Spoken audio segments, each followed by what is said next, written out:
મંદહાસ્ય રુચિરાનનાંબુજમ પૂજિતમ સુરનરોત્તમૈર્મુદા ધર્મનંદનમહં વિચિંતયે.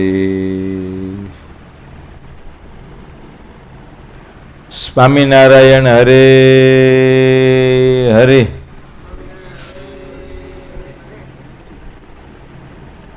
શ્રી વચનામૃતમ ગરડા પ્રથમ પ્રકરણનું 24મું.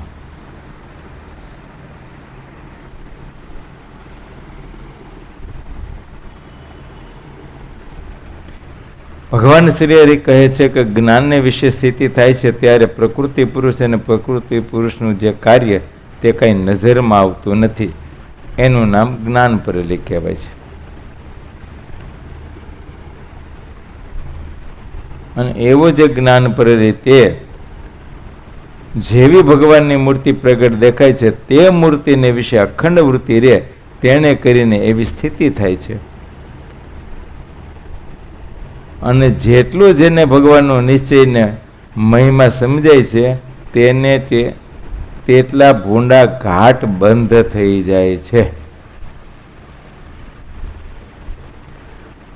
અને જ્યારે ભગવાનનો નિશ્ચય યથાર્થ થાય છે ને યથાર્થ મહિમા સમજાય છે ત્યારે તેને ભૂંડા ઘાટ માત્ર ટળી જાય છે.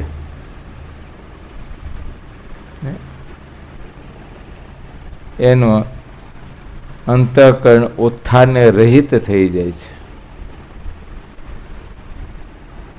જેમ લીંબુની એક ચીર ચૂસી હોય તો થોડા થોડા દાંત અંબાય, પણ હળવા હળવા ચણા ચવાય ખરા. ને જો આખું લીંબુ ચૂસ્યું હોય તો ચણા ચવાય નહીં, ને મગનો દાણો પરાણે પરાણે ચવાય. અને જો ઘણા લીંબુ ચૂસ્યા હોય તો રાંધેલો ભાત પણ ચવાય નહીં. તેમ ભગવાનનો નિશ્ચય અને મહાત્મ્ય રૂપી જેને ખટાઈ ચડી જાય તેની 4 અંતઃકરણ ને 10 ઇન્દ્રિયો રૂપ જે દાઢો તે સર્વે અંબાઈ જાય છે. પછી પોતપોતાના વિષયમાં પ્રવર્તવા સમર્થ રહે નહીં.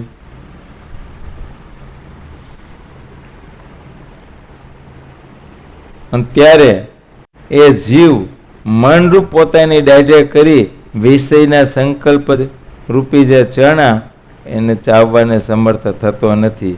તેમજ ચિત્તરૂપ પોતાની દાઢે કરી વિષયનું ચિંતન કરવા સમર્થ થતો નથી. તેમજ બુદ્ધિરૂપ પોતાની દાઢે કરી અને એ નિશ્ચય કરવા સમર્થ થતો નથી. તેમજ અહંકાર રૂપી પોતાની દાઢે કરી વિષય સંબંધી અભિમાન કરવા સમર્થ થતો નથી. તેમજ 5 જ્ઞાનેન્દ્રિયો અને 5 કર્મેન્દ્રિયો રૂપ જે દાઢો તે દાઢે કરી તે ઇન્દ્રિયોના વિષય રૂપ જે ચણા તેને ચાવવાને સમર્થ થતો નથી. અને જેને યથાર્થ ભગવાનનો નિશ્ચય ન હોય, એની યથાર્થ ભગવાનનો મહિમા જણાનો ન હોય, તેના ઇન્દ્રિયો તથા અંતઃકરણ તે પોતપોતાના વિષય થકી યથાર્થપણે નિવૃત્ત પામતા નથી.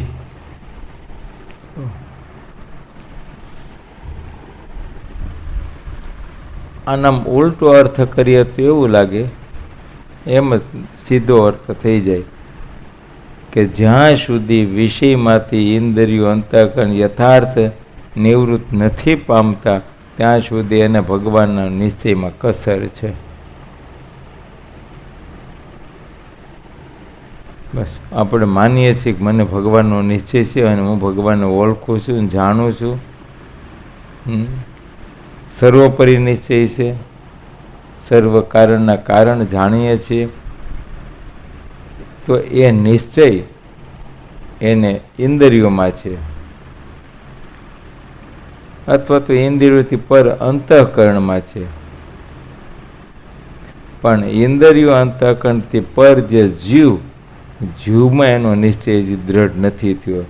જો જીવમાંથી એવો દ્રઢ નિશ્ચય થઈ જાય તો 10 ઇન્દ્રિયો અને 4 અંતઃકરણ, આ 14 ઇન્દ્રિયોએ કરી પોતપોતાના વિષયને ભોગવા સમર્થ થાય જ નહીં. અણઈચ્છા હોય ને અણઈચ્છા તો એનો ત્યાગ થઈ જાય.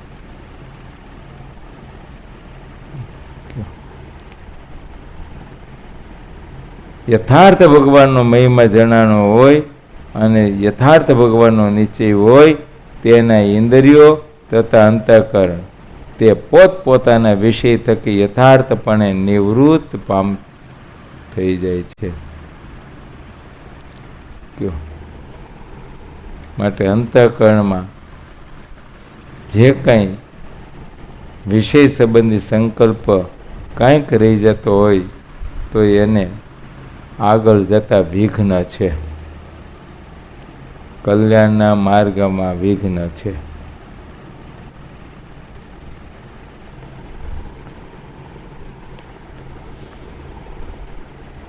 હા, પછી મહારાજે એક હિંમતની વાત કરી કે મરવા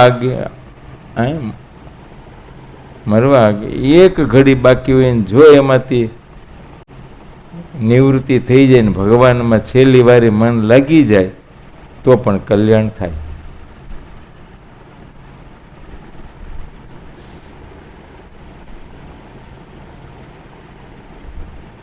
બાકી આ ભગવાનનું સ્વરૂપ યથાર્થ જેને સમજાઈ જાય, જેમ છે તેમ એનો દ્રઢ નિશ્ચય થઈ જાય તો પછી આ જગતના કોઈ પણ પ્રકારના વિષય ભોગવવાને સમર્થ રહે જ નહીં, નિવૃત્તિ પામી ગઈ. કેમ કે એની વૃત્તિ મહાસુખમાં પહોંચી ગઈ. એ મહાસુખને મૂકીને આ નરકના જેવા માયિક સુખમાં ક્યાં એમાં જાય.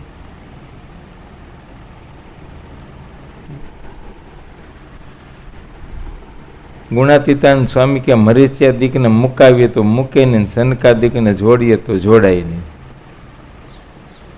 બોલો, મરીચ્યાદિક પ્રજાપતિઓ જે છે, બોલો, એને સૂર્યની ઉપાસના, સૂર્યના વિશે ભાવનો પ્રેમ છે. સૂર્યના રથની આગળ પાછે પગે એવા નાચતા ને કૂદતા હારે અને આ સૃષ્ટિની વૃદ્ધિ કરવામાં જોડાઈ ગયા છે ભગવાનની ઈચ્છા સમજીને, ભક્તિ માનીને. હવે એને ગમે એમ કરો, મુકાવો તો મૂકે નહીં. હા, આ તમે જોડાઈ ગયા છો, મુકાવીએ તો મૂકો. તમે મોટાને પૂછ જોઈએ, ગુરુ સાથે જોડાઈ જવું છે.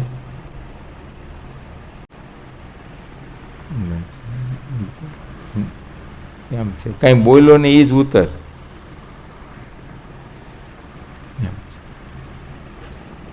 અને ઓલા સનકાદિકને સ્વામી કે જોડીએ, એ જોડાય નહીં. બોલો, એને સંસારની વૃદ્ધિમાં જોડો લ્યો, એ જોડાય નહીં. ગમે એમ કરું ને ઓહલાવી જ નાખે, ખોટા ધાંધાની જેમ. અને આને તો ના પાડે તો ધર લઈ લે. બોલો, એમ કેમ? આને કાંઈક અવ્યક્ત રાગ રહી જાય છે, એટલે યથાર્થ નિવૃત્ત પામતા નથી. અને જે ભગવાનનું સ્વરૂપ છે તે તો માયા અને માયાના જે ગુણ તે થકી પર છે. માયા અને માયાના જે ગુણ તે થકી પર છે, દિવ્ય છે. માયા અને માયાના જે ગુણ તે થકી વિલક્ષણ છે. અને સર્વ વિકારે રહિત છે, પણ જીવના કલ્યાણને અર્થે મનુષ્ય જેવા ભાસે છે. ભગવાનનું સ્વરૂપ છે એ માયા અને માયાના ગુણ એ થકી પર છે. બસ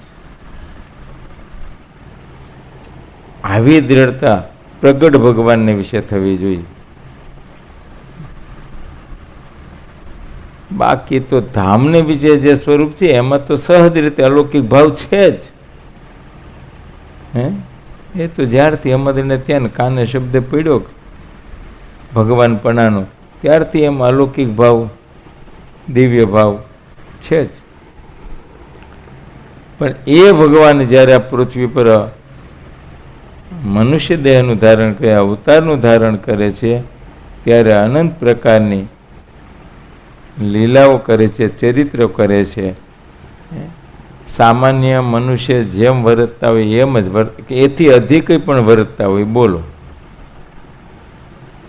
એથી ને અધિક હોય.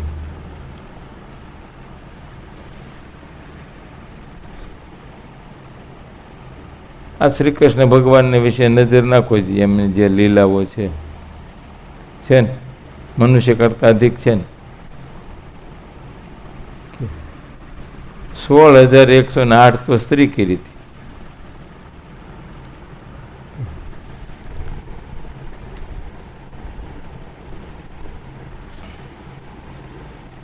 ભગવાનનું સ્વરૂપ માયા અને માયાના જે ગુણ તે થકી પર છે, વિલક્ષણ છે, દિવ્ય છે અને વિકારે રહિત છે.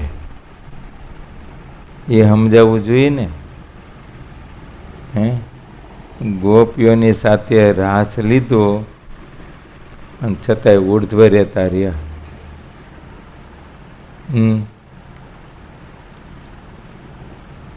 તમારે નવરાત્રિમાં કેટલાય સંબંધ બંધાઈ જાય છે.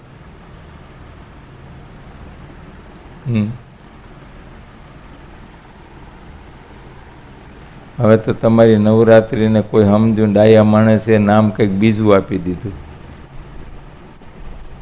સાંભળ્યું છે? નથી સાંભળ્યું? ખોટું બોલમાં. લવરાત્રિ.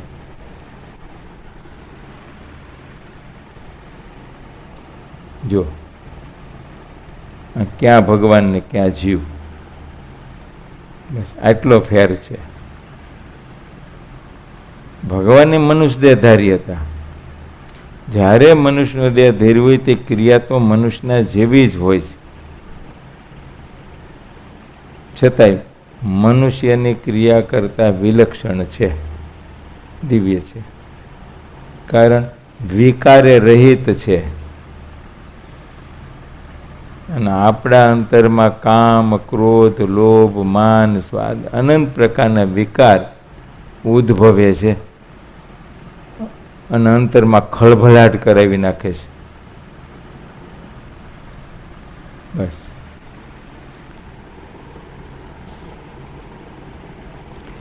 અને ભગવાન જે કંઈ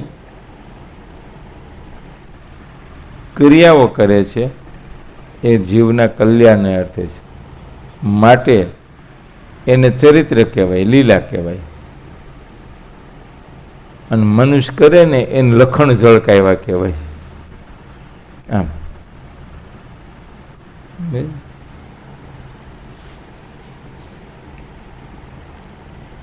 તે ભગવાનને વિશે જે અલ્પમતીવાળા છે તે જેવા જેવા દોષ કલ્પે છે તે ભગવાનને વિશે તો એકેય દોષ નથી, પણ કલ્પનારાની બુદ્ધિમાંથી એ દોષ કોઈ કાલે ટળવાના નહીં. ભગવાનને વિશે કોઈ દોષ છે જ નહીં. કેમ? ભગવાનનું સ્વરૂપ જ નિર્દોષ છે. ભગવાનનું સ્વરૂપ કાયમ માટે નિર્દોષ જ છે. છતાંય કોઈ મનુષ્ય કુબુદ્ધિએ કરીને ભગવાનને વિશે દોષ પરચેવો. ભગવાન એવા ચરિત્ર કર્યો, પોતાના વિશે કામ ભાવ દેખાડ્યો હોય, ક્રોધ ભાવ દેખાડ્યો હોય, લોભ ભાવ દેખાડ્યો હોય, કંઈક ભાવ દેખાડ્યા. એ ભાવને જોઈ અને ભગવાનને વિશે એવા એવા દોષ કલ્પે તો ભગવાન તો નિર્દોષ છે, એમાં તો કોઈ દોષ નથી, પણ કલ્પનારાની બુદ્ધિમાંથી દોષ ટળવાના નહીં.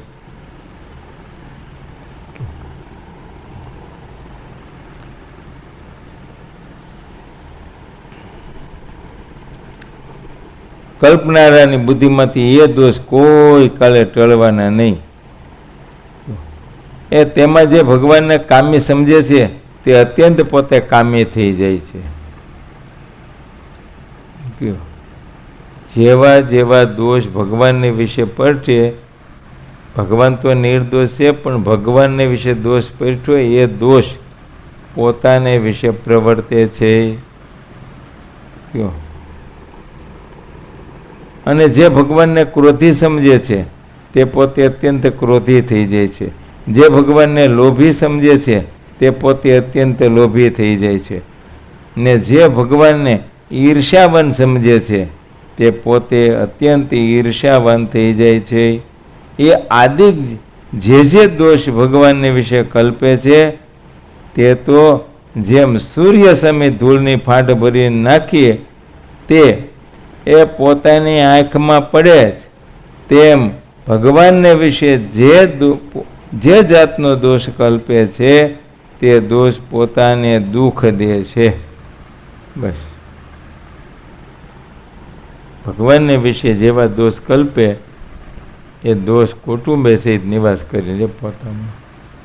માટે ભગવાનને વિશે ક્યારેય દોષ કલ્પવો નહીં.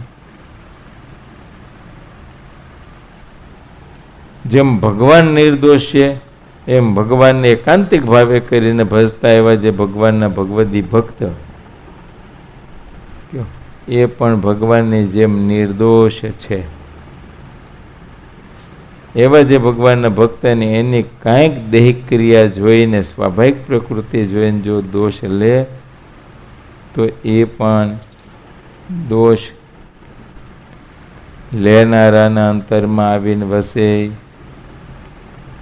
માટે જેમ ભગવાન નિર્દોષ છે એમ ભગવાનના ભક્ત છે એ પણ નિર્દોષ છે.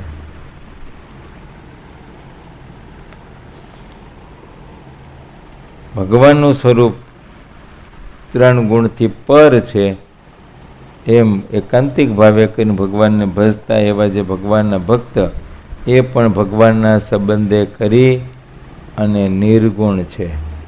અને એવા જે ભક્ત એમની જે કંઈ ક્રિયાઓ છે એ પણ નિર્ગુણ છે. કેમ કે એની સર્વે ક્રિયા ભગવાન સંબંધી છે, માટે નિર્ગુણ છે.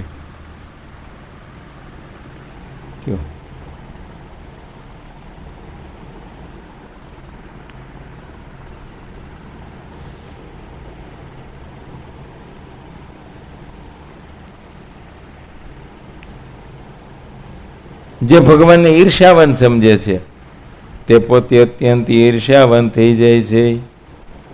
એ આદિક જે દોષ ભગવાનને વિશે કલ્પે છે તે તો જેમ સૂર્ય સામે ધૂળની ફાંટ ભરીને નાખીએ તો સૂર્યને સામે ધૂળ ઉડાડીએ, સૂર્ય ઝાંખો થઈ જાય. અરે બાપા, આપણા આંખમાં પડે ને, બસ આપણા મોંમાં આંખમાં પડે, એ ઝાંખો નથી થવાનો ભાઈ. એમ ભગવાન કે ભગવાનના ભક્ત એમનો અભાવ, અવગુણ કે એમાં કાંઈ દોષ પરઠીએ તો એ તો નિર્દોષ છે, પણ એમાં આપણને દોષ દેખાણો તો એ દોષ આપણામાં આવશે. બસ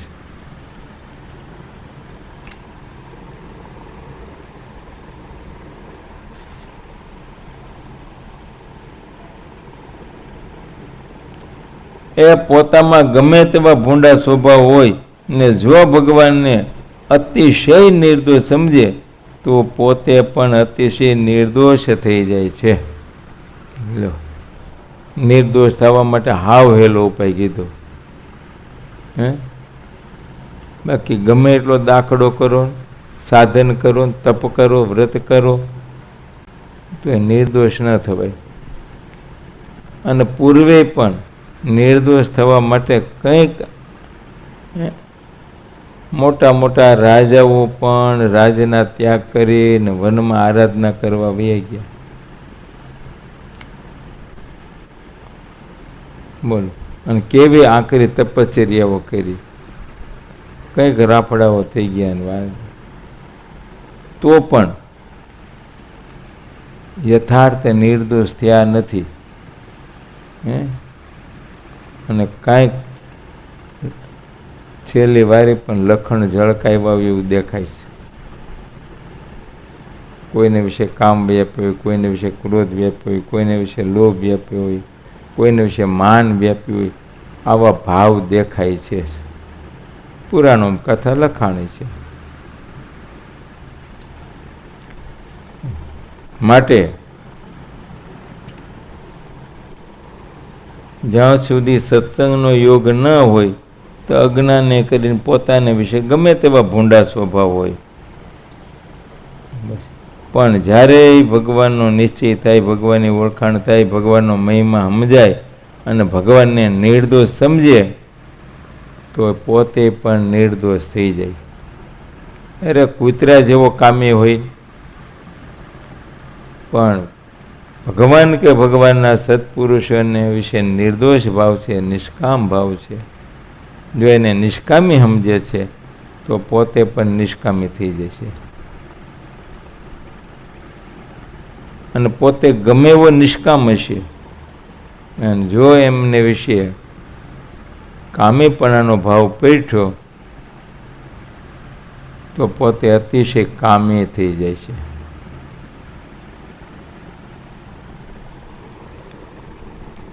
માટે ભગવાનને ભગવાનના સત્પુરુષોને વિશે નિર્દોષ ભાવ રાખવો, ક્યારેય દોષ પરઠવો નહીં.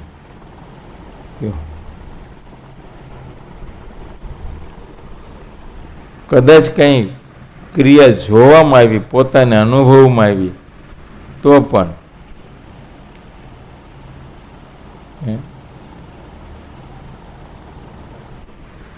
કેમ કે આપણે હવે એમાં દોષ પરેઠ્યો, આપણું અંતઃકરણ કેવો દૂષિત થઈ જાય. શું કામ દોષ લેવો? અને કદાચ એમાં દોષ હશે જ, એને નડશે, આપને નડવાનું.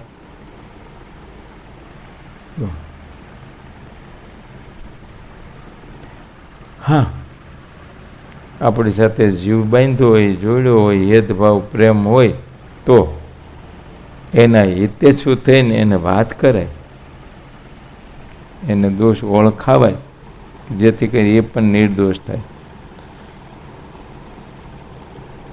પછી બ્રહ્માંડ સ્વામીએ પૂછ્યું, જે કોઈ વિષયમાં પણ પોતાના ઇન્દ્રિયો તણાતા ન હોય, અંતઃકરણમાં પણ એ ખોટા ઘાટ થતા ન હોય ને ભગવાનનો નિશ્ચય પણ યથાર્થ છે તો પણ અપૂર્ણપણું કેમ રહે છે? પૂર્ણ કામપણું કેમ નથી મનાતું? મોક્ષમાં હજી કાંઈક એને સંશય કેમ છે? હજી એવો દ્રઢ નિશ્ચય કેમ નથી થતો કે મારું કલ્યાણ થઈ જ ગયું છે?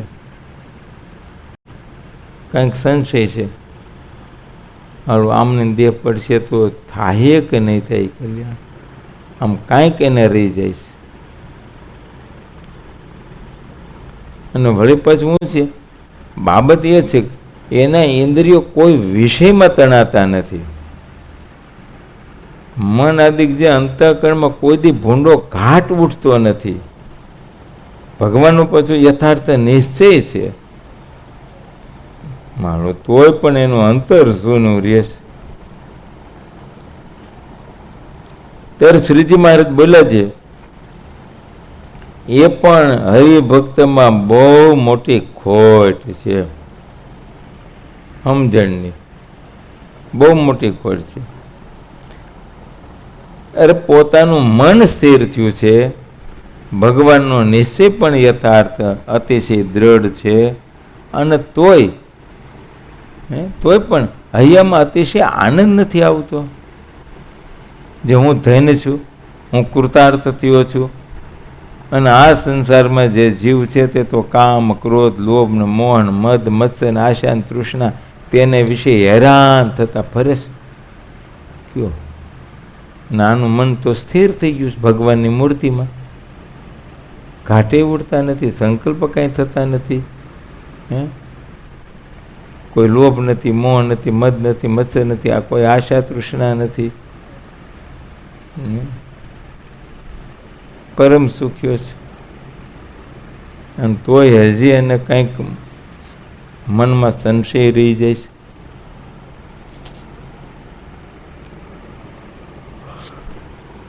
અંતર શુંનું રહેશે. અંતરમાં ઓહો થતું નથી.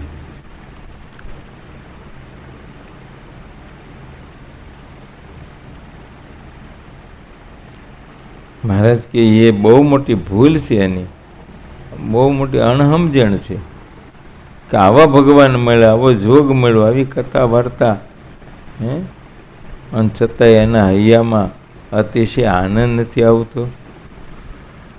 કયો બોલો.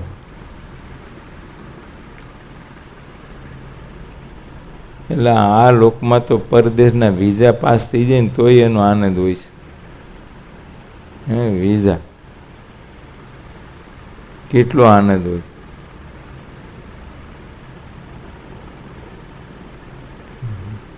તે ભલામણ આપણે તો અક્ષરધામના વિઝા મળી ગયા, તો હજી એનો આનંદ જ નહીં.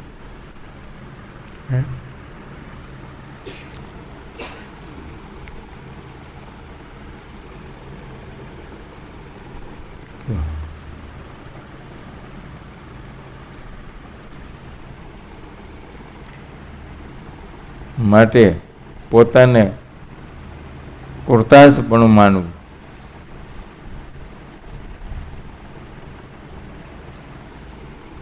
બાકી તો આ જગતમાં જીવ છે, હવે તો કામ, ક્રોધ, લોભ, મોહ, મદ મત્સરના આશા, તૃષ્ણા એને વિશે હેરાન થતા ફરે છે અને ત્રિવિધ તાપમાં રાત દિવસ બળ્યા જ કરે છે. સમજ્યા? આદિ વ્યાધિ ઉપાધિ રૂપ 3 તાપ એમાં હળગા જ કરે છે. એકય શાંતિ જ નથી. હરિબાપા તમને કેમ છે? શાંતિ છે કે કઈ હનેપાત ઊભો થાય છે? થોડો ઘણો થાય. દેહમાં એક આંટો મારી આવું એમ.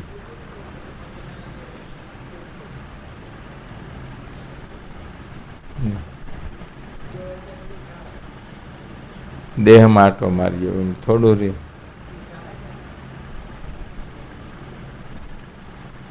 એની બીક એ હોય કાળું કોઈ લેશ શેઠાને દડી ફેરવી નહીં નાખી હોય કોઈ.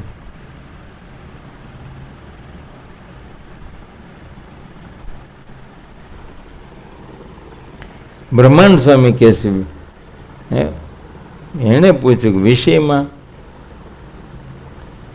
ઇન્દ્રિયો તણાતા નથી, અંતઃકરણમાં ખોટા ઘાટ થતા નથી, ભગવાનનો નિશ્ચય છે, માળું અંતરમાં અપૂર્ણપણું રહેશે. અંતર શૂનું રહેશે. કારણ શું છે? મહારાજ કે એ હરિભક્તને એ હરિભક્તમાં બહુ મોટી ખોટ છે. પોતાનું મન જ તીવ્ર છે ને ભગવાનનો નિશ્ચય થયો છે.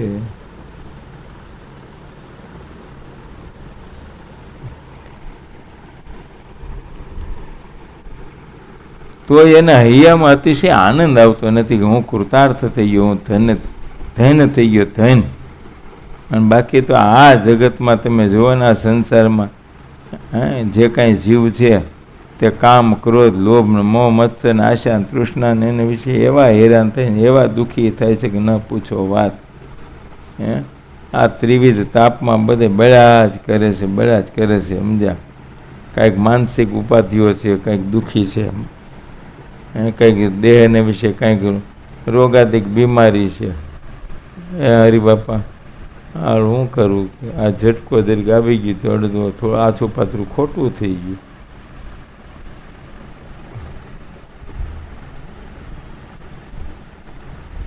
એટલે એ ખોટું ન સમજતા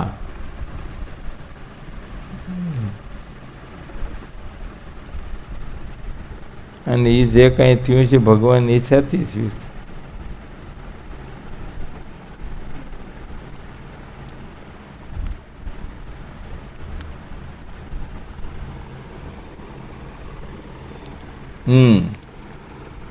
આથી માનસિક દુઃખ છે, વ્યાધિ એ દૈહિક દુઃખ છે, રોગાદિક બીમારી, અને ઉપાધિ એને ચિંતા કહેવાય. કોઈ પણ પ્રકારના વ્યવહારિક દુઃખ છે.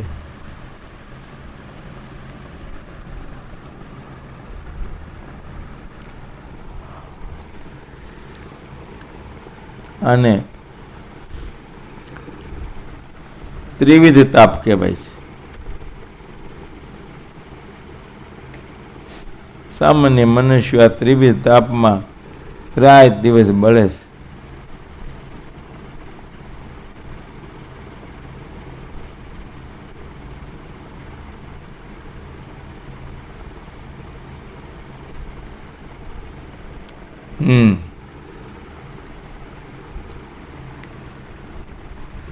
એ મને તો પ્રગટ પુરુષોત્તમે કરુણા કરીને પોતાનું સ્વરૂપ ઓળખાયું છે ને કામ ક્રોધાદિક સર્વે વિકારથી રહિત કર્યો છે અને નારદ સનકાદિક જેવા સંત તેના સમાગમમાં રાખ્યો છે.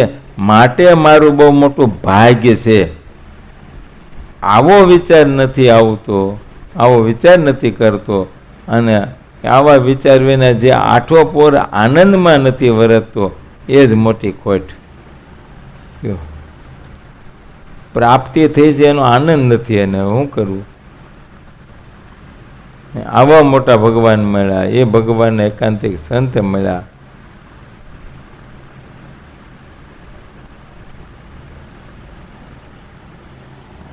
એનો આનંદ નથી. બાળક બુદ્ધિ અજ્ઞાની કહેવાય.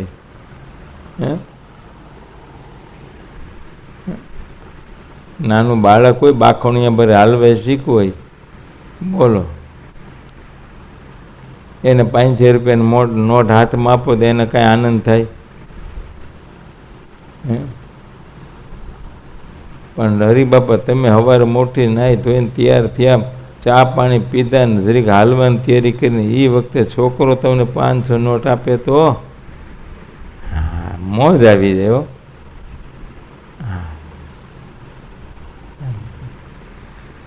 મોજ આવી જાય. બહુ સારું. લે બેટા, એટલા તો વખાણ કરવો ને.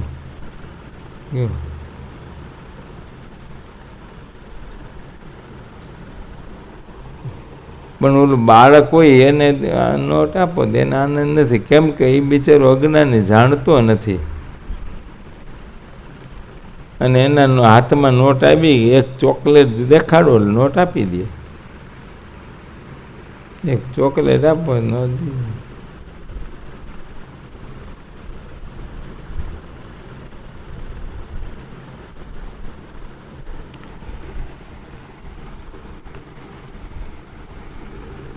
મહારાજ કે હૈયામાં અતિશય આનંદ આવતો નથી, જે હું કૃતાર્થ થયો. હું ધન છું, ધન. હરિબાપા આનંદમાં રહેવું. હવે બસ, હવે તો તમે કંઠી બાંધી. હા, હવે તો તમારા ઉપર સ્વામિનારાયણ ભગવાન જેવો ધણી, આવો મોટો ધણી ધાર્યો. હવે આપણે શું ઉપાધિ?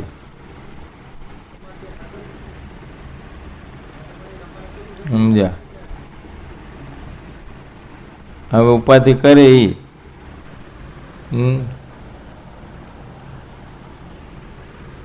કોઈ સ્ત્રી હોય અને એ કોઈ પુરુષને પરણે પછી એને કઈ ઉપાધિ, એની ઉપાધિ પુરુષ કરે.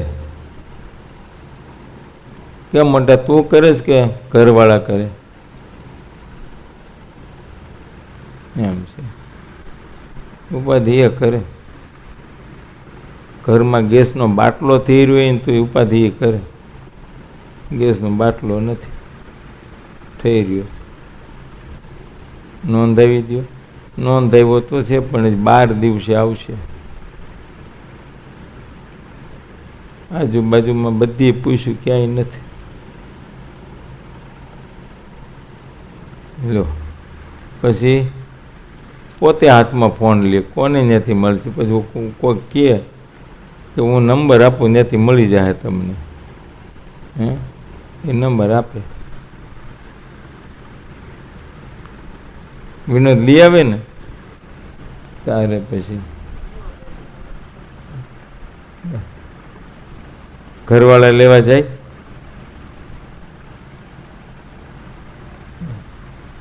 કાંઈ એણે તો નક્કી કર્યું હું તેને પરણીશું. હવે જે કાંઈ હોય એ કરે. તે બિચારો ઘાંચીના બળદની જેમ ધર ખેંચા જ કરીને આખી જિંદગી.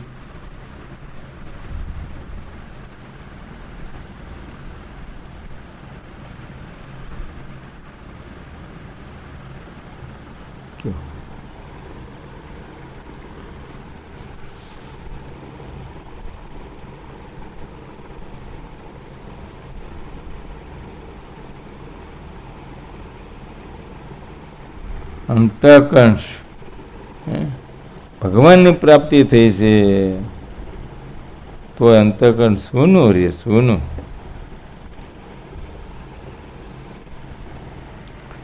ખોટ છે બહુ મોટી.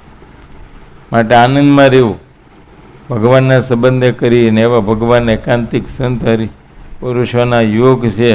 માટે તો ભગવાનનો બહુ મોટો પાડ માનવો અને પોતાને ધૈન સમજવું, કૃતાર્થપણું સમજવું કે આપણું તો કલ્યાણ થઈ જ ગયું છે. બાકી આ જગતમાં તો જો ને જીવ બધાય કામ, ક્રોધ ને લોભ, મોહ, મત્સર ને આશા તૃષ્ણાઓના એવા હેરાન થાય છે ને એવા દુઃખી થાય છે. બિચારા બળ્યા જ કરે ત્રિવિધ તાપમાં, ચિંતામાં, રોગાદિક બીમારીમાં.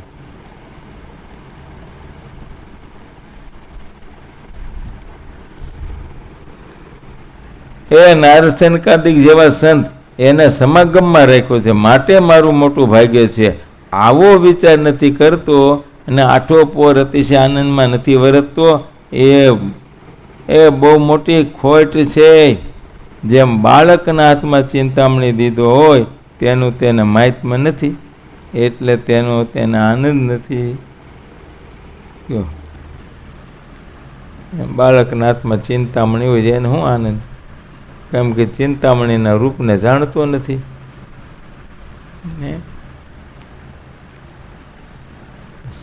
જે જાણતો હોય ચિંતામણીમાં કેવું દૈવેત છે અને એને ચિંતામણી મળ્યો તો એ રાહ કરી.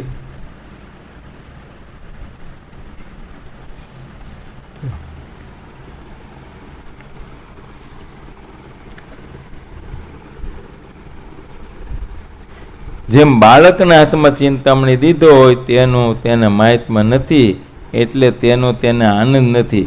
તેમ ભગવાન પુરુષોત્તમ મળ્યા છે અને તેનો અંતરમાં આઠો પોર કેફ રહેતો નથી. કેફ જે મારું પૂર્ણ કંપણું થયું છે એવું જે નથી સમજતો એ હરિભક્ત, એ હરિના ભક્તને બહુ મોટી ખોટ છે. બસ હવે આનંદમાં રહેવું આપણે. એ અક્ષયભાઈ, હા, ભગવાને કેવી દયા કરી, આવો જોગ કરી દીધો. બોલો ને ક્યાં રઝળતા હોત ને ક્યાં હેરાન થતા હોત. બોલો આ અમારા હરિબાપા જો કેવા સુખિયા થઈ ગયા. નહીતર અત્યારે હવારના પોરમાં વાડીએ ખેતર પી ગયા ભૂંડડા તગડવા.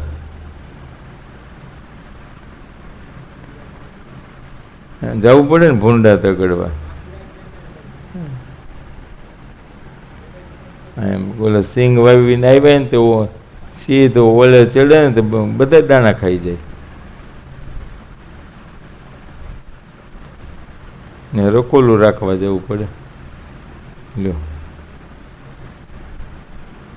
અને એવી રીતે રકોલું રાખવા ગયા હોય એકલા, વાહે કોઈ ખાવાનું લઈને આ ભાભાને ભૂખ લાગે તો આવે ઘેરે, આવે કોઈ વાહે?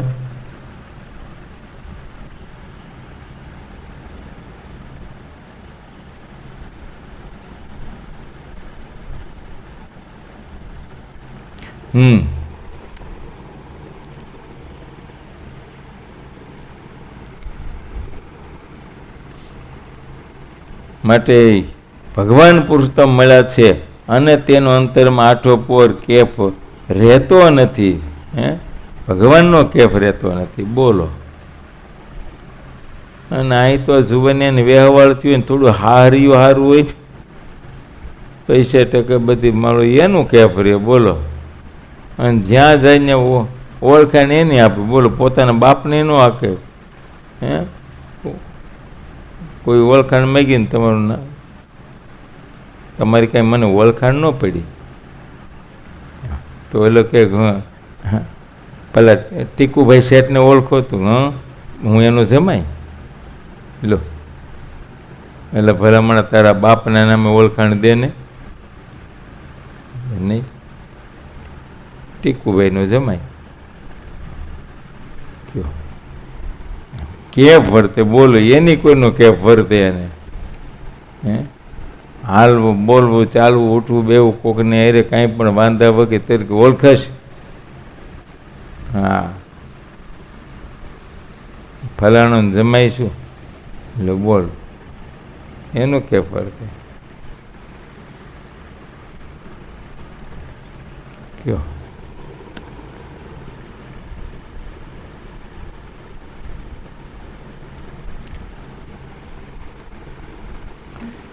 તો આવા ભગવાન મળ્યા પુરુષોત્તમ નારાયણ અનંત કોટી બ્રહ્માંડના રાજા ધીરાજ કયો, એની સાથે સંબંધ થયો, ઓળખાણ થઈ માટે આટો પોર એનો કેફ રાખવો, કેફ.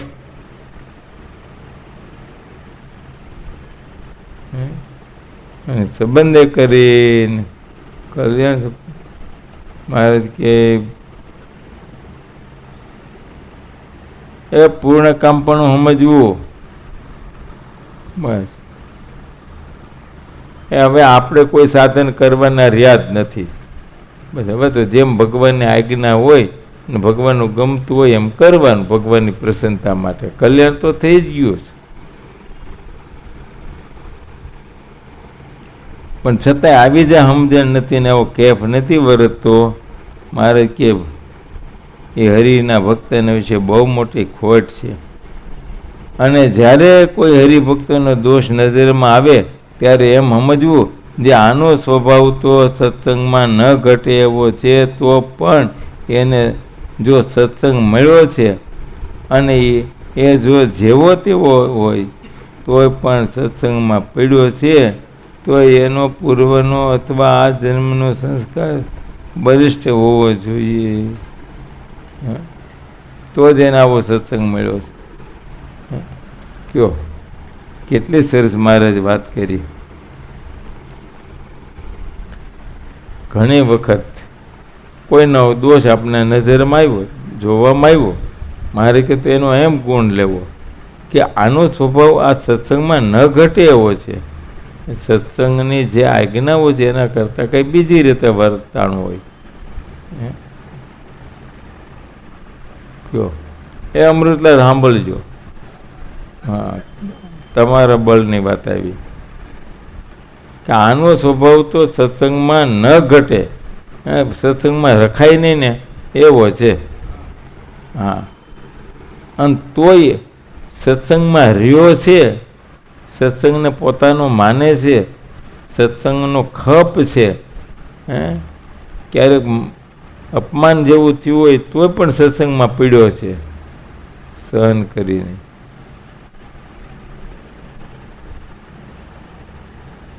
મારે કે ગુણ લ્યો.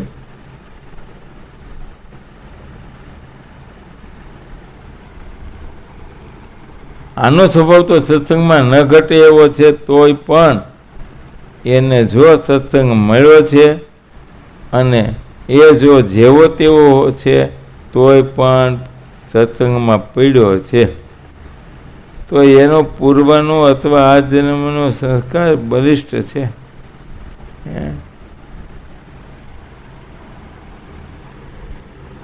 પૂર્વજન્મનો અથવા આ જન્મનો સંસ્કાર બહુ ભારે છે. કેટલું બધું ભારે સંસ્કાર છે એમને થયું હોય છે. ત્યારે પછી આ કંઈ નાની વાત છે અમૃતલાલ? હરિબાપાએ કંઠી બાંધી તો પછી ભલા માણા. બાકી નેતર તો એક વખત એમ થયું ન બાંધવી એ તમે માથું હેઠવું પડે પણ કંઠી ના આવે. કેમ જીતું? આમ તમારી સ્વાભાવિક પ્રકૃતિ છે, સમજ્યા? સમજ્યા? ન બાંધવી, ન કરવું, ન હજાવવું, પછી વાત પૂરી થઈ ગઈ. એ અક્ષય, બસ સત્સંગમાં ન હજાવવું, પછી વાત પૂરી થઈ. ગમે એમ કરો ને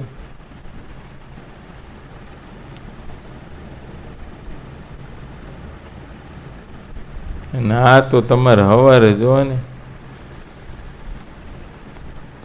આરતી પૂગી જ ગયા હોય, આરતીમાં ને મંગળામાં પૂગી જ ગયા હોય, કથામાં બેસી જ ગયા હોય, એમ સાંજે તમારે સાંજની કથામાં હાજર જ હોય.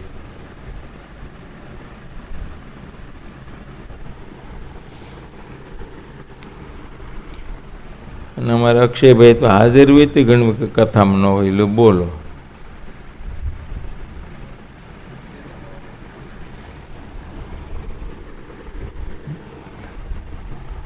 હા, અમારું મોટાને પૂછો ને, જો ને અત્યારે કથામાં છે તોય બહાર વહી જતો અહીં છે. થોડોક તો આંટો દી આવ્યો, એકાદો આંટો ક્યાંક મારી આવે છે. બોલો.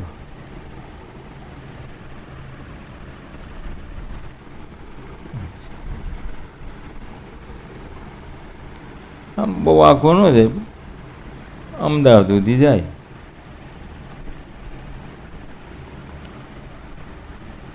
ખાલી જોઈએ આવે, પૂછી આવે. મેં હિમખીમ છે ને બધા હિમખીમ.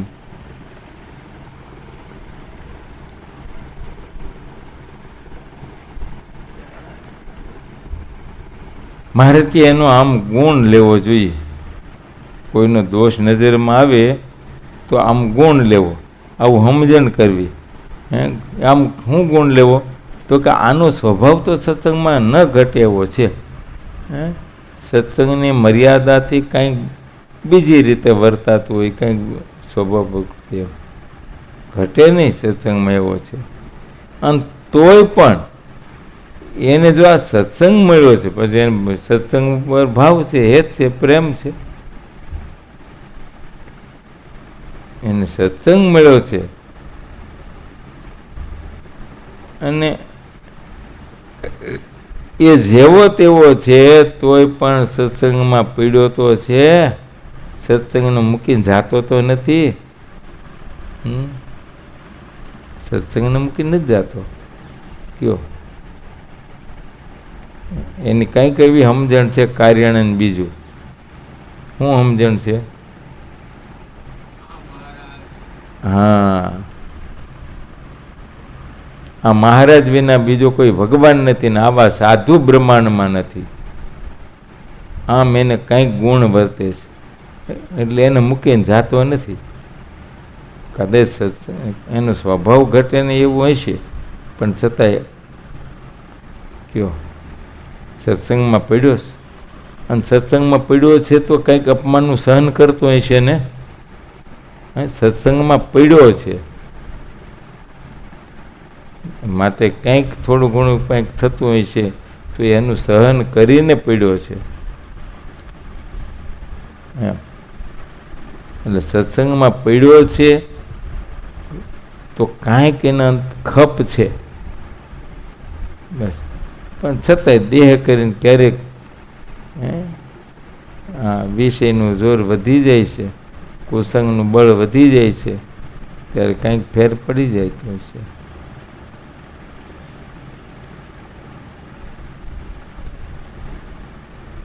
માટે એનો પૂર્વનો અથવા આ જન્મનો સંસ્કાર ભારે છે તો જ સત્સંગમાં હોય, નહીં તો એમને કેમ આવે? એ હરિબાપા કાંઈક હશે, ભલે આ જન્મનું ન હોય તો પૂર્વ જન્મનું હશે.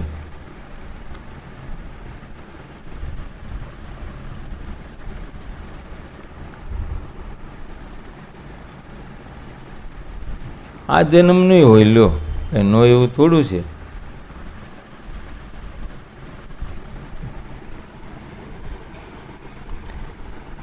માટે એનો પૂર્વનો અથવા આ જન્મનો સંસ્કાર બહુ ભારે છે તો આવો એને સત્સંગ મળ્યો છે એમ સમજીને એનો પણ અતિશય ગુણ લેવો.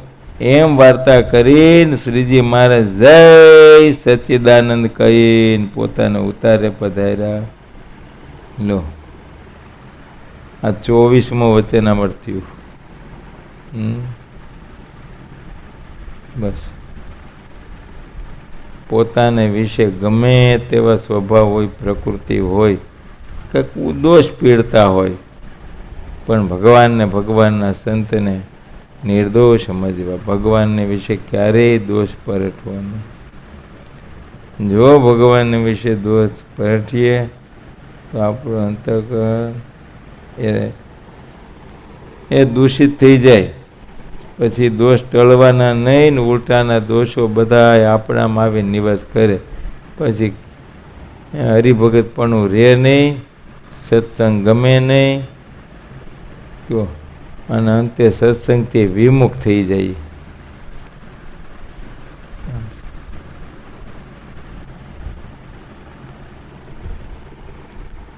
માટે ક્યારેય સત્સંગમાં નાના મોટાનો કોઈ દિવસ ક્યારેય દોષ પરફીને અભાવ અવગુણ ના લેવો. અને એ ઇજારો ભગવાને કંઈ આપણને આપ્યો નથી. આપણે કંઈ સર્વના નિયંતા નથી, આપણે કંઈ સર્વના કરતા નથી ને. તો પછી એ ભગવાનનું કામ છે, ભગવાન કરશે.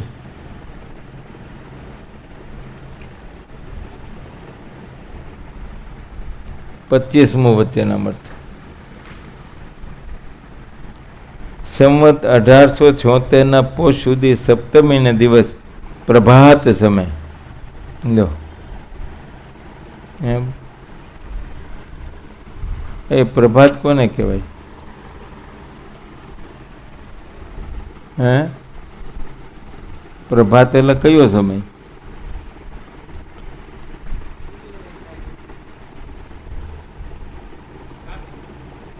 હે,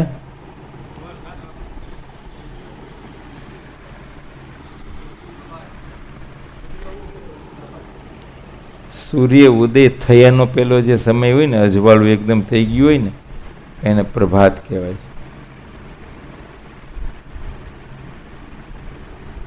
સૂર્ય ઉદય થઈ ગયું હોય તો પછી સૂર્ય ઉગ્યા સમય એવું લખ્યું હોય. હે, હા, સવાર થઈ ગઈ. સૂર્ય ઉદય થવાની તૈયારી હોય અને એ વખતે એનું પ્રભાત કહેવાય. પછી એને બીજી ભાષામાં અરુણોદય પણ કહેવાય. અરુણ એટલે સૂર્ય, પછી ઉદય નથી થયો, પણ અજવાળું થઈ ગયું છે. સૂર્ય ઉદય થવાનો હોય એ વખતે આકાશમાં થોડી આમ રતાશ પણ દેખાતી હોય. વાદળામાં અવકાશમાં કિરણોય દેખાતા હોય. બસ અરુણોદય.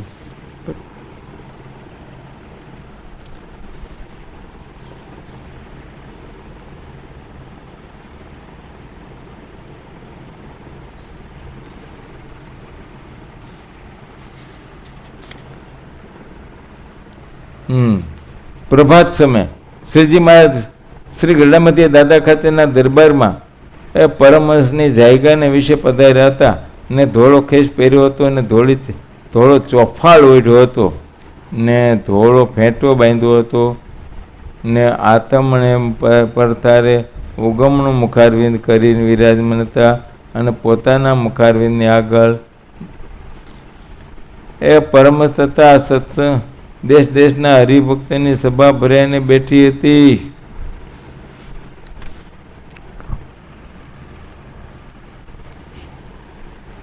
અક્ષય કઈ તિથિ આવી, કયો મહિનો આવ્યો છે? Thank you. હા, પોષવદી સાથે પોહ મહિનો છે, બરાબર ટાઈટ પડતી હોય. મારે ચોફાળ ઓટીને બેઠા છે. એટલે મારે તો રાજા ધીરા છે, આમ સર્વોપરી ભગવાન છે, એના માટે તો બધી વસ્તુ પદાર્થ સર્વોપરી હોવું જોઈએ.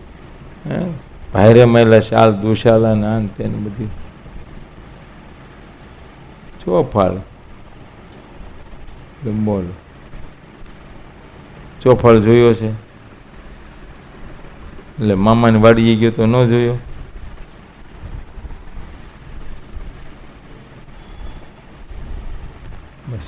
પેલા ઘાસના મોટા ગાહાડા બાંધે ને એ ચોફાળ હોય,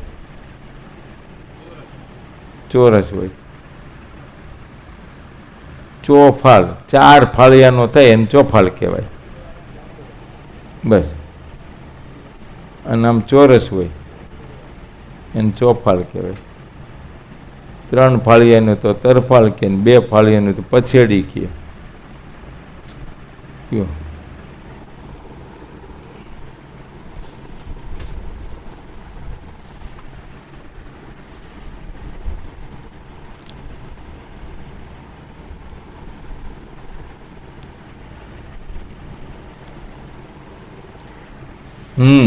મારે ચોફાળ ઉઠ્યો છે, ટાઈટ છે. પણ આના ઉપર તો આપણે સમજવું જોઈએ ને, શીખવું જોઈએ કે પોતે સર્વોપરી ભગવાન છે, છતાંય હરિભક્તની પાસે જે હાજર હોય, જે સેવા કરે એને અંગીકાર કરી લેતા.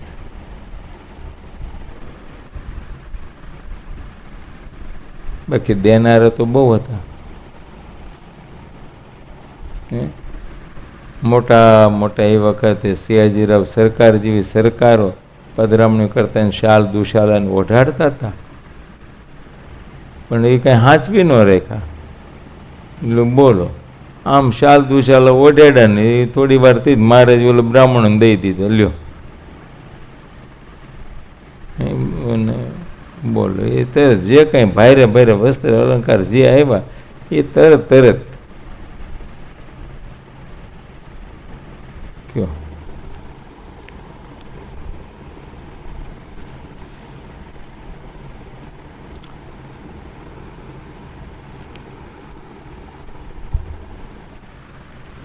આપણે આપણું ચોફાળ ઓઢાણ થયું તો શરમ લાગ્યો. ઋષિભાઈ હાલું શરમ લાગે ચોફાળ. હા, પછી કંઈક કહું લે એવી રીતે થયા ને, ટાઈટ બરાબર ને પડતી હોય તો જે આવ્યું તે ઓઢી લઈ. પણ 5 માણસોની વચ્ચે જો બે ચોફાળ ઓઢીને બેસવાનું થાય ને તો શરમ લાગે. છેવટે થોડી ટાઈટનું સહન કરી લઈ, થરથર ધ્રુજીને, પણ કયો આમ છે. એ પણ એક માન તો કહેવાય જ ને.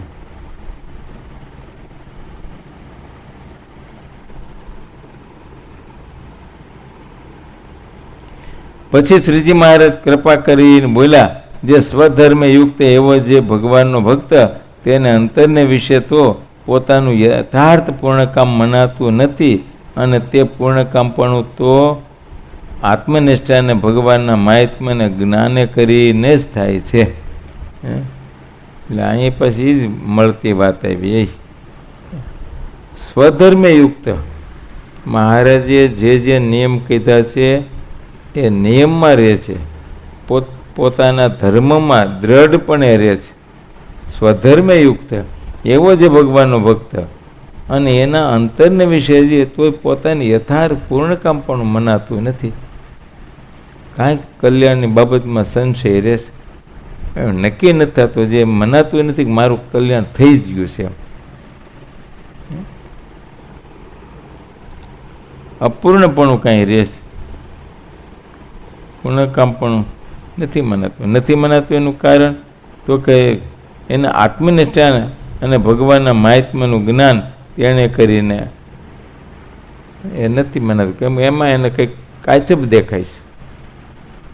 પૂર્ણકામપણું તો ત્યારે જ મનાય કે આત્મનિષ્ઠાથી દ્રઢ હોય અને ભગવાનના મહાત્મ્યનું જ્ઞાન હોય. આ 2 નિષ્ઠાની બાબત આવી, આત્મનિષ્ઠા અને બીજી ભગવાનના સ્વરૂપની નિષ્ઠા, મહાત્મ્યની. કયો વાત એ સાચી છે. જ્યાં સુધી આત્મનિષ્ઠા દ્રઢ ન થાય, હું આત્મા છું એવું મનાય નહીં, ત્યાં સુધી ઇન્દ્રિયો પોતપોતાના વિષયમાંથી પાછી વળવાની નથી. અને ઇન્દ્રિયો વિષય પ્રત્યે જાય છે એટલે પોતાનું પૂર્ણકામ પણ મનાતું નથી. એને એવું મને છે હજી તમારી વાસના છે. ઇન્દ્રિયોના આહાર શુદ્ધ થયા નથી. માટે પૂર્ણકામપણું તો ત્યારે જ મનાય એક તો આત્મનિષ્ઠાથી દ્રઢ થઈ જાય. આમ તો દેહને ક્રિયા તો રહે, હા, પણ એ પોતાને વિશે માનતો નથી. દેહની ક્રિયા અવશ્ય જે છે એ તો થાય જ છે, પણ એ પોતાને વિશે નથી માનતો, માટે એને કોઈ કર્મ લાગતું નથી. એ તો દેહરૂપ થઈને જે કંઈ ક્રિયા કરે છે એનું જ કર્મ લાગે છે. બાકી આત્મારૂપ થઈ અને કંઈ ક્રિયા કરી તો એનું કોઈ કર્મ લાગતું નથી.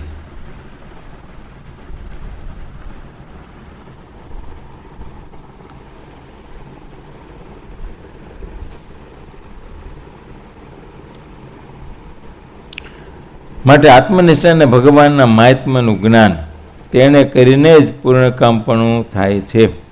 અને એ બેમાં જેટલી ન્યૂનતા રહેશે તેટલી પૂર્ણકામપણામાં ન્યૂનતા રહેશે. અનુભવાય છે ને આપણે, કેમ કે આમાં બેમાં આપણે ન્યૂનતા છે. એવી કંઈ આત્મનિષ્ઠા દ્રઢ નથી થઈ. કેમ મોટા આત્મા રૂપે વર્તાય છે નહીં? અચ્છા,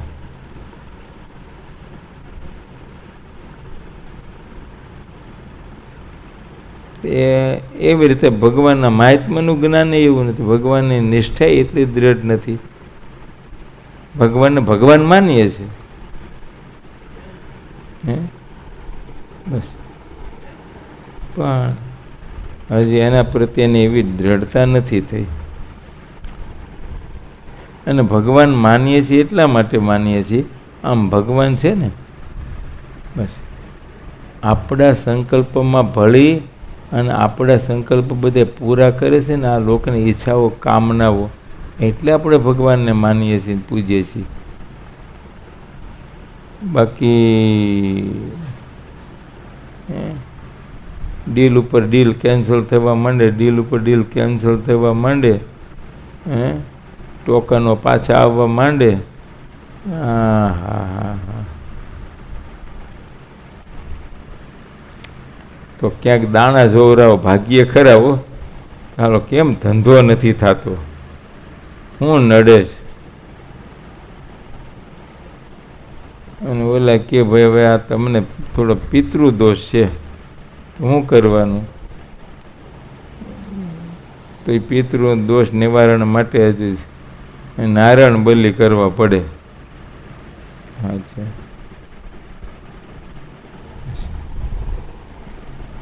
તે ક્યાં કરવાના? આવી ગંગાજી જઈને કરવા પડે તો ફળ થાય.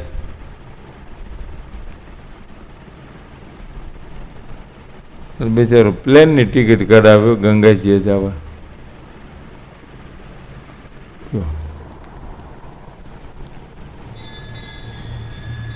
એ બધું કર્યા પછી પાછું દોષ ટળે કે ન ટળે?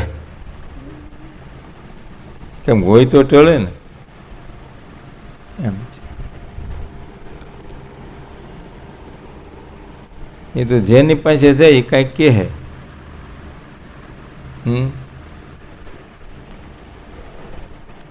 વાસ્તુશાસ્ત્ર જાણનાર હોય ને એની પાસે જાય તે તરત એમ કે આ તમારો દરવાજો છે ને એ દખણા દાબારનો છે, આમ ન હોવો જોઈએ, ઓતરા દાબારનો હોવો જોઈએ, તો તમારી ઉત્તરોત્તર પ્રગતિ થશે. કારણ કે આ તમારું કિચન અહીંયા ન હોવું જોઈએ, કિચન આ અહીં હોવું જોઈએ. બોલો, એટલે બિચારું બેડરૂમને કિચન કરે ને કે, અને કિચનને બેડરૂમ કરે. પછી શું કરવું? ટોટિયાવાળીને હોવું? કિચન તો કેવડું હોય, 6 ફૂટનું હોય. કયો, બે બાજુ પ્લેટફોર્મ આપે ને વચ્ચે એક જણ ઊભો રહે ને એટલી જ.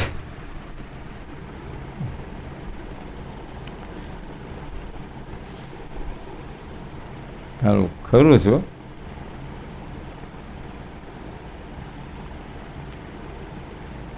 બહુ સંશય તમારા ગ્રહસ્થને જરીક કાંઈક ફેર પડે તો આ તો ઊંડા ઉતરી જાય. હા, કંઈક હાજા માંદા ને કંઈક એકાદું ગળ્યું બુડ્યું દેહ મૂકી જાય ને એકાદાને કંઈક ધંધામાં થોડું આમ તેમ થાય ને બીજાને આમ. આ તો એને એમ થઈ કે હાલું કંઈક નડતર છે, કાંઈક નડતર છે, કાંઈક નડતર છે. કયો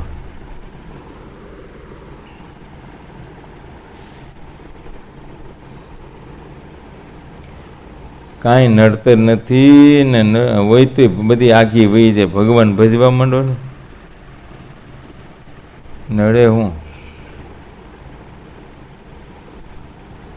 માટે મહારાજ કહે આ બેમાં જેટલી ન્યૂનતા રહે એટલી પૂર્ણકામપણામાં ન્યૂનતા રહે છે. માટે એ બેવાના ભગવાનના ભક્તને દ્રઢપણે સાધવા. અક્ષય કયા બેવાના? બસ આત્મનિષ્ઠાને ભગવાનના સ્વરૂપનું જ્ઞાન એટલે માહિતમાં. બસ માહિતમાંથી સ્વરૂપ નિષ્ઠા દ્રઢ થાય. એટલે આત્મનિષ્ઠા અને ભગવાનના સ્વરૂપની નિષ્ઠા, આ બે નિષ્ઠા દ્રઢ કરવી. હું આત્મા અને આત્મારૂપ થઈને પરમાત્મા. બસ અને જ્ઞાને કરીને વિચારો ને જુઓ તો આ બે સત્ય છે, બાકી બધું અસત્ય છે. આ સાચા જેવું બધું દેખાય છે, બધું અસત્ય છે. બોલો. મારે કાલે જોવાનું આવ્યો તો ગાડીનું પૂજા કરાવવા, નવી ગાડી 4-વ્હીલર લઈને. સરસ સારી ગાડી હતી. હશે અંદાજ એવો છે કે 15-18 લાખની ગાડી છે. 15 ઉપરની તો ખરી જ અંદાજ. એટલે મેં સ્વાભાવિક કીધું, મેં કીધું ભલા માણસ તું જોબ શું કરે છે? તો કે હું તો બાય ટૂરમાં આવું, શિપમાં છે. મને કે 6 મહિના 8 મહિના વયો જાઉં, પાછું આવું. મેં કીધું તો ગાડી લઈ જઈશ ભેગી? ગાડી 8 મહિના પડી રહી શું કરવું? એ કે થોડો શોખ હતો મને એમ. પણ તું આમાં તો આપણે એમ તું શોખ ક્યારે પૂરો કરે? આપણે તો એ જોવાનું છે એને જ્ઞાન કેટલું વર્તે છે. કયો તે જોવાનું કે પહેલાં છે ને માણસો હો વર્ષ જીવતા હતા. હો એ કે હો વર્ષ જીવ. હવે કાંઈ ઠેકાણું થોડું જ ક્યારે મરી જાય. હવે કાંઈ ઠેકાણું જ ક્યારે મરી જાય. એટલે મેં કીધું ત્યાં સુધી શોખ પૂરો કરી લેવો એમ. મને કે એટલે જ લીધીશ. જો જ્ઞાન છે ને ક્યારે મરી જાય કંઈ ઠેકાણું છે? બોલો. અને હરિબાપાને જોજી, હરિબાપાને એમ છે કે ક્યાં હજી તો આપણે હાજર નરવા છે, હાલી ચાલી છે ને ઊભા થઈ ગયા, હાલવા માંડ્યા ને દોડવા માંડ્યા. હવે વગર લાકડીને ટેકે. હવે તો આપણે હોવરે કાઢી જ નાખશું. કયો એમ સમજે ને કે આપણે પાસે સમય ઘણો જ પછી ભગવાન ભજશું. કાંઈ હમણાં હું હજી તો છે જ ને. કયો ભગવાન ભજવા હોય તો એમ કે હજી તો ઘણો સમય છે. અને વિષય ભોગમાં તો કે પછી શું ખબર, ભોગવી લઈએ ને તે ભોગવતી તૃપ્તિ થાય કે વાસના દ્રઢ થાય એમ છે. પણ આ તો મારે તો એ વિચારવાનું છે કે એને એવું તો વર્તે છે ને કે આપણે ઝાઝુ રહેવાના નથી એમ. પણ છતાંય એ જીવને એવું છે કે ઝાઝુ નથી રહેવું, ભગવાન ભજી લઈ છૂટકો થાય. એ અજ્ઞાની છે, એને વિષયમાં વૃત્તિ છે, એટલે વિષય ભોગની વાત છે. પણ તો આપણે ભગવાનના ભક્ત છીએ તો આપણને એવું ક્યાં વર્તે છે કે આલું કાલ હવાર મરી જઈશું તો એ પહેલાં ભગવાન ભજી લઈને કે જીવની ગતિ શું થાય? કયો માટે જગ્યા નથી હવાર, સમજ્યા? માટે ભગવાન ભજવા. કયો સહજાનંદ સ્વામી મહારાજની જય. બે નિષ્ઠા દ્રઢ કરવી, આત્મનિષ્ઠા. હરિબાપા સમજાણું કે મારી જાણે ભલા કોને ખબર તમે હું વાતો કરું છું.